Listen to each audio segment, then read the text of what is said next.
हाय नमस्कार सगळ्यांना. स्वागत आहे तुमचं शीतल रॉक मराठी या माझ्या यूट्यूब चॅनलमध्ये. So welcome back to my channel.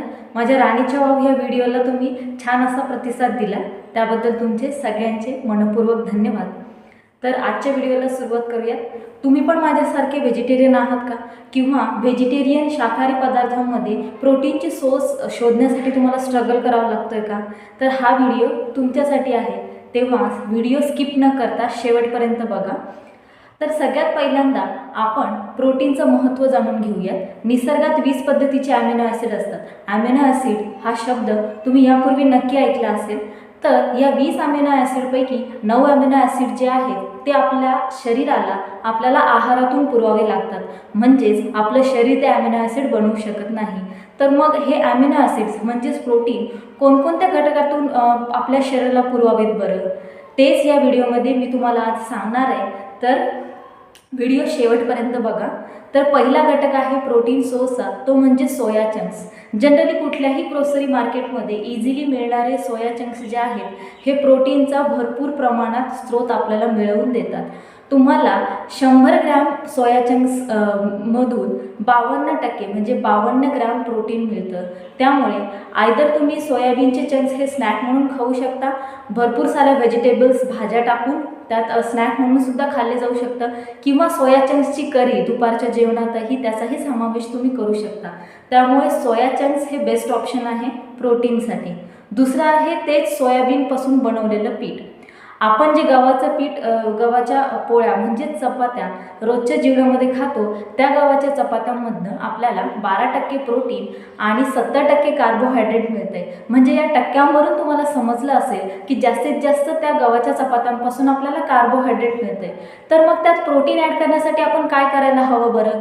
तर आपण सोयाबीनचं पीठ त्यात मिक्स करू शकतो. तर ह्या सोयाबीनच्या पिठामध्ये 34% प्रोटीन तुम्हाला मिळतं आणि 35% कार्बोहायड्रेट मिळतं. म्हणजेच तुमच्या शरीराला आवश्यक असणारे जे प्रोटीन आहे ते त्याची रिक्वायरमेंट, त्याची गरज जी आहे ती इथे इक्वल प्रमाणात होऊन जाते.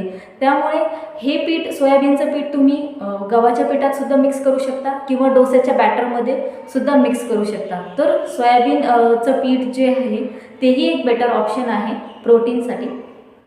तिसरा पर्याय आहे प्रोटीनचा सोर्स आहे तो म्हणजे पनीर. जनरली मार्केटमध्ये जे पनीर आपल्याला अवेलेबल असतं ते फुल फॅट मिल्कपासून बनवलेलं असतं. म्हणजेच त्यात फॅटचं प्रमाण जास्तीत जास्त असतं. मग पनीरमधलं प्रोटीन मिळवण्यासाठी काय करायचं? तर हे पनीर आपल्याला स्किम मिल्कपासून घरी बनवायचं. मग आता तुम्ही विचाराल हे स्किम मिल्क म्हणजे काय? तर स्किम मिल्क म्हणजे अशा प्रकारचं दूध ज्यातनं फॅट काढून घेतलेलं असतं. ते मार्केटमध्ये इझिली अवेलेबल मिळतं. आता मार्केटमध्ये दुधाच्या ज्या पिशव्या मिळतात त्यातही बरेचसे टाईप आहेत. एक स्किम मिल्क असतं, होमोजिनाइज्ड मिल्क असतं, पाश्चराइज मिल्क असतं, फुल फॅट मिल्क असतं. यातले प्रकार जर तुम्हाला जाणून घ्यायचे असेल तर यावर नक्की मी एक व्हिडिओ बनेल, तसं मला कमेंट करून नक्की सांगा. तर आपण या स्किम मिल्क बाबतीत बोलत होतो. तर फॅट काढून घेतलेल्या या दुधातनं स्किम मिल्कपासून बनवलेलं जे पनीर असतं त्यातनं तुम्हाला 15 ते 20 ग्रॅम प्रोटीन मिळतं. त्यामुळे पनीरसुद्धा एक रिच सोर्स आहे प्रोटीनचा.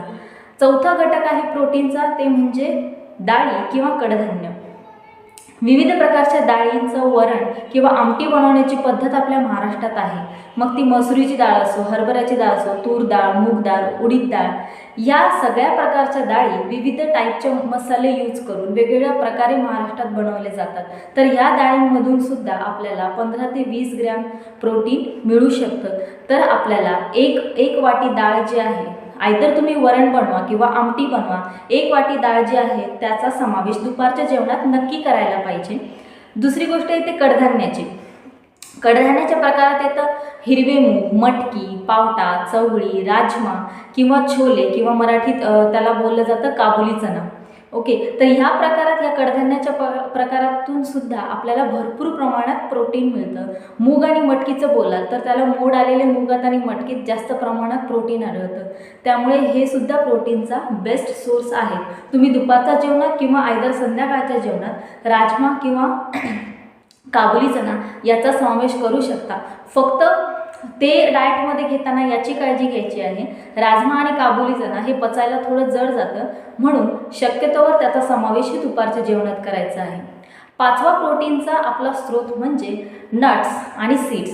आता नट्सच्या कॅटेगरीत येणारे कोणकोणते घटक आहेत? आपले काजू, बदाम, अक्रोड, पिस्ता हे सगळे ड्रायफ्रूटच्या कॅटेगरीत, शेंगदाणे सुद्धा नट्सच्या कॅटेगरीमध्ये सुद्धा येतात। महाराष्ट्रात घरोघरी भाजीसाठी वापरले जाणारे शेंगदाणे हा प्रथिनांचा म्हणजेच प्रोटीनचा रिच सोर्स आहे आणि तो म्हणजे मस्ट हॅव आहे।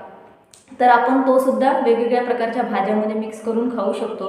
ड्रायफ्रूटच्या बाबतीत तर आपल्याला माहितीच आहे, काजू बदाममध्ये ॲमिनो ॲसिड्स तर असतातच, पण जे अनसॅच्युरेटेड फॅट असतात म्हणजे अशा प्रकारचे फॅट ज्याची आवश्यकता आपल्या शरीराला असते, अशा प्रकारचे फॅटची गरजही त्या ड्रायफ्रूटच्या द्वारे भागवली जाऊ शकते। आणि दुसरा प्रकार आहे तो सीड म्हणजे काय की टरबूजाचे बिया असतील किंवा मग फ्लॅक्स सीड्स असतील, सूर्यफुलाच्या बिया असतील, तर ह्या सगळ्या बियांचा समावेश, भोपळ्यांच्या बिया पण त्यात येतात, ह्या सगळ्या बियांचा समावेश आहारात नक्की करायला पाहिजे। म्हणजे 4 वाजता आपल्याला संध्याकाळच्या वेळेला जी छोटीशी भूक लागते, समजा तुम्ही त्या स्नॅक्ससाठी सॅलड बनवलं तर त्या स्नॅकवर 2 चमचे जर सनफ्लॉवर सीड्स ॲड केले, सूर्यफुलाच्या बिया ॲड केल्या, तरीही तुमची प्रोटीनची जी रिक्वायरमेंट आहे ती पूर्ण होऊ शकते।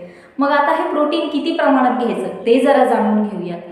समजा जर एखाद्या व्यक्तीचं वजन 50 किलो असलं तर त्या व्यक्तीची प्रोटीनची गरज ही दररोज 50 ग्रॅम इतकीच असते। म्हणजे तुमचं वजन जितकं किलो असलं तितक्या ग्रॅमचं प्रोटीन तुम्हाला रोजच्या डे टू डे लाईफमध्ये घ्यायचं आहे। मग हे 50 ग्रॅम प्रोटीन एकाच जेवणातून घ्यायचं का? तर नाही, 50 ग्रॅमची प्रोटीनची जी रिक्वायरमेंट आहे, प्रोटीनची जी गरज आहे ती तुम्हाला दिवसभराच्या अन्नातून बॉडीला पुरवायची आहे। म्हणजे जर तुम्ही ब्रेकफास्टमध्ये, सकाळच्या नाश्त्यामध्ये मोड आलेले मूग जर खात असाल आणि त्यातून तुम्हाला 20 ग्रॅम प्रोटीनची गरज जर तुमची भागवली जाऊ शकते, तर दुपारच्या जेवणात तुम्ही डाळ, आमटी किंवा वरण याचा समावेश करू शकता। म्हणजे उरलेले 30 ग्रॅमची जी प्रोटीनची रिक्वायरमेंट आहे ती त्यातून कंप्लीट होते। तर अशा प्रकारे तुम्हाला तुमच्या बॉडीला आवश्यक असणारं प्रोटीन जे आहे ते आपल्या थ्रूआउट अ डे म्हणजे पूर्ण दिवसभरातून आपण जो आहार घेतोय त्यातून ती पूर्ण करायची आहे। आय होप तुम्हाला प्रोटीनचे स्रोत, ते पण शाकाहारी लोकांसाठी, हे समजलं असेलच। जनरली प्रोटीनच्या कमतरतेमुळे सुस्ती येणे किंवा थकवा येणे, रोजच्या डे टू डे लाईफमध्ये पण जर आपण रोजची कामंसुद्धा जर प्रोडक्टिवली करू शकत नसू तर आपल्या बॉडीचा प्रोटीन इनटेक चेक करण्याची आपल्याला नितांत गरज आहे। तर आशा करते की हे तुम्हाला प्रोटीनचे घटक पूर्णपणे समजले असतील। व्हिडिओ आवडला असेल तर शीतल्स ब्लॉग मराठीला लाईक करा, शेअर करा आणि सबस्क्राईब करा। Bye bye.